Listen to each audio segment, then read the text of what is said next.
Сонымен, неге KZ ақпараттық сараптамалық порталының әкімдер портреті жобасы жалғасып жатыр. Осы күнге дейін бірталай облыс әкімінің болмыс бітімімен артық кемшілігі сипатталған материалдар сериясы жарияланды. Ендігі кезек Жетісу облысының әкімі Бейбіт Исабаевқа келген екен. Жетісу жаңа облыс, сәйкесінше проблемасы да аз емес. Ал жаңа облыстың жағдайын көтеруде және өзге облыстармен терезесін тең етуде әкімнің үлесі қаншалықты көңіл көншітерліктей болып жатыр. Облыс басшысының жүріс-тұрысы мен сөздерінен, ісінен жұрт қандай әттеген-ай дерлік жайтты байқап жүр. Кеш жарық ағайын, бұл неге олай бағдарламасы?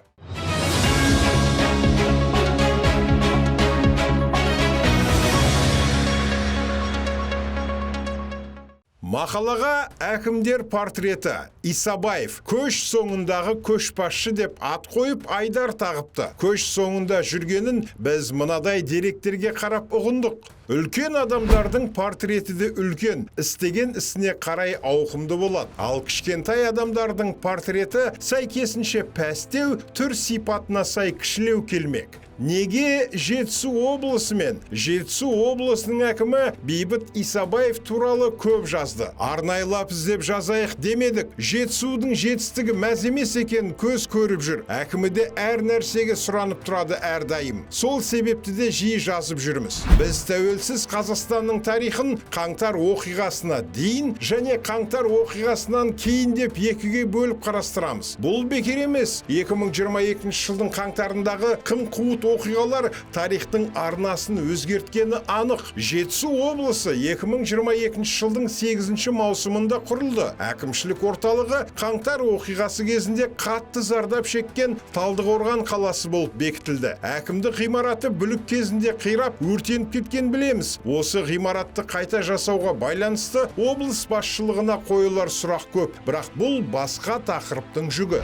Жалпы Жетісу Қытай Халық Республикасымен шектесіп жатқан стратегиялық маңызы мен әлеуеті зор облыс. Сөйте тұра бұл өңір көш соңында келеді. Биылғы жылдың аяқталуына да санаулы күндер қалды. Түрлі зерттеулердің нәтижесі де әне-міне шығып қалар. Ал 2023 жылдың кейбір қорытындысына көз салсақ, жалпы ішкі өнім мен жалпы өңірлік өнім бойынша 17 облыс пен 3 мегаполис арасында Жетісу облысы ең соңғы орында тұр. Ұлттық статистика бюросының мәліметіне көз жүгіртсек, Жетісу облысында 695,6 мың адам тұрады. Өңірде халықтың табиғи өсімі кеміген. Айталық табиғи өсім 2023 жылы 7532 адам болса, биыл 6222 адам ғана болған. Табиғи өсім дегеніңіз халықтың әл-ауқатына тікелей байланысты болғандықтан, әзірге Жетісу өңірінен қай саладан болмасын өсім күту бекер. Тағы да сол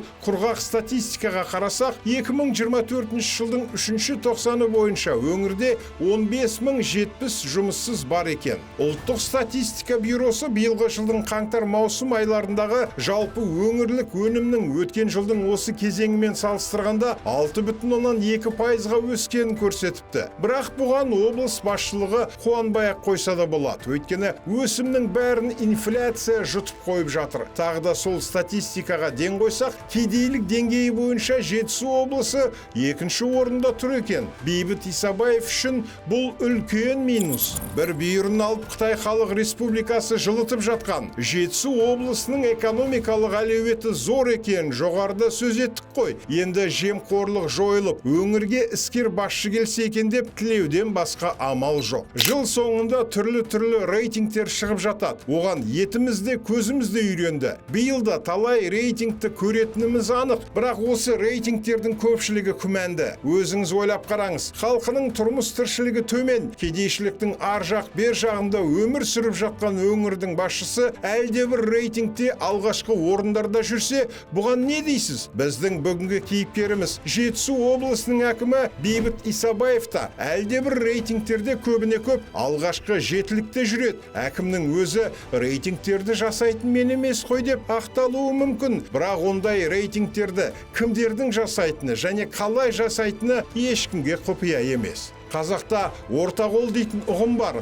Орташа, екінші кезектегі көптің бірі дегенді білдіреді. Біздің білуімізше Бейбіт Исабаев орта қол әкім болса керек. Біз рейтинг түзуден адамыз, бірақ өңірдің әлеуметтік экономикалық жағдайы осыған сұранып тұр. Рейтингтің де түр-түрі болады. Әгереки бұқаралық ақпарат құралдарымен тіл табыса алмайтын, журналистерден қорқатын жабық әкімдердің рейтингін жасар болсақ, сөз жоқ. Бейбіт Исабаев алғашқы бестіктен көрінер еді. Бейбіт Өксікбайұлының өмірбаянына көз салсаңыз, бастапқы мамандығы журналист екенін көруге болады. Қазақ ұлттық университетінің журналистика факультетін бітірген соң осы салада 1985-1994 жылдары қызмет еткен. 1994-1997 жылдары Шалбай Құлмақановтың тұсында Алматы қаласы әкімінің орынбасары болды да, одан кейінгі мәнсап жолын дипломатияға арнады. Айтпақшы, Бейбіт Исабаев 2008-2009 жылдары азғана уақытқа бастапқы үйіріне қайта қосылып, мәдениет және ақпарат вице-министрі, президенттің баспасөз хатшысы болды. Одан кейін дипломатияға бір жола кеткендей болған, өйткені шетелдерде елшілік қызмет атқарды. 2019 жылы Қасым-Жомарт Тоқаев президент болып сайланған соң, билікке келген бір топ дипломаттармен бірге Бейбіт Өксікбайұлы да елге оралып, сенаттан бірақ шықты. Ол жай сенатор болған жоқ, президенттің парламенттегі өкілдігін басқарды. Сенаттың әлеуметтік мәдени даму және ғылым комитетіне жетекшілік етті. Ал 2022 жылғы қаңтар оқиғасынан соң Жетісу облысының әкімі болып тағайындалды. Осыдан-ақ мемлекет басшысының оған зор сенім білдіргенін байқауға болады. Сол сенім ақталды ма? Жетісудағы тілі тас жаратын әріптестеріміз облыс әкіміне чуть-чуть журналист, чуть-чуть дипломат деп ат қойып, айдар тағып алыпты. Чуть-чуть журналист дегені Бейбіт Өксікбайұлының журналистика саласында көп жұмыс істемегенін меңзегені болса керек. Ал енді чуть-чуть дипломат деген лақабат, оған журналистер алдында жаңа Қазақстанның қандай болатынын білмеймін. Оның фотосын маған ешкім көрсеткен жоқ деп қойып қалып, қазіргі биліктің басты идеологиясын дискредитация жасағаннан кейін таңылған көрінеді. Чуть-чуть деп басталатын анықтамаға біз чуть-чуть әкім деп қостық. Мұнымызға Бейбіт Өксікбайұлы өкпелей қоймас, өкпелеу дипломатқа жараспайтын қылық. Ал енді алда-жалда Жетісу облысы барлық көрсеткіштер бойынша алға шықса, чуть-чуть деген сөзді нағыз деген сөзбен алмастыруға әрдайым дайынбыз. Бірақ бұған Бейбіт Өксікбайұлы үлгере қояр ма екен? Арнайы сіздер үшін неге олай бағдарламасы. Құрметті көрермен, YouTube арнамызға жазылып, осы мәселе жайлы пікір қалдыра отырыңыздар.